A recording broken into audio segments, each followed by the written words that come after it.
l'homme et sa haine. L'épreuve des moments bien connus par le Très-Haut, réservés pour le peuple de Dieu. Des jours bien connus de par l'Éternel. L'on dirait Sodome et Gomorrhe en quarantaine. Le feu pour l'impie, la haine au sein des pensées, et la nuit qui semble infinie. Mais où le peuple bien élu est choisi, est sous le couvert de ses ailes, à cause de la ruse et la malice de leurs ennemis. Ils s'en sont allés se reposer. Dans la nuée, ils sont allés se cacher, loin de la face du mal et des fils de la géhenne. Mais la nuit continue pour ceux qui ont méprisé le saint dans leur cœur. Les ténèbres se sont apaïssies. Hélas, l'homme de bien a fui. Il s'en est allé auprès de son Créateur.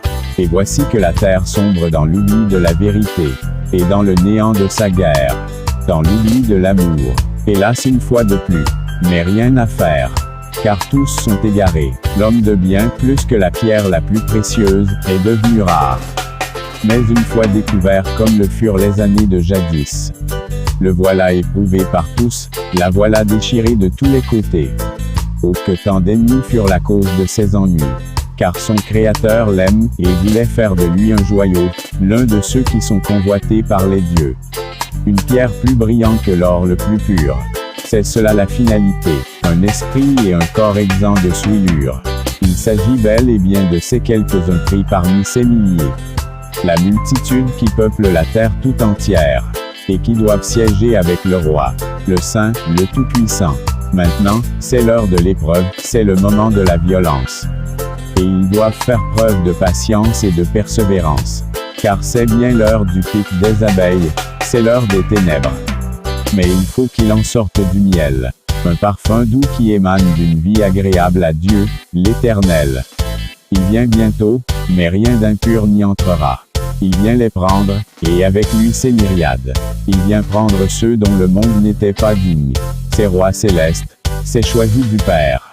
Bienheureux sont-ils car ils ont droit au banquet de l'agneau. Plus de souffrance, et même, elle n'était pour eux qu'une fine paille. La douleur qui produit le miel. La peine qui donne naissance à la vie éternelle. C'en est fini. Plus de larmes, mais à présent, que de joie infinie.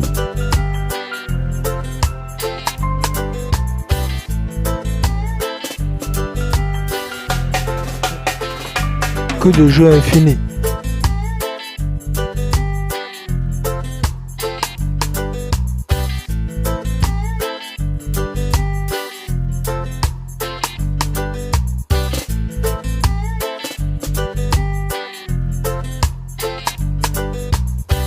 Que de joie infinie.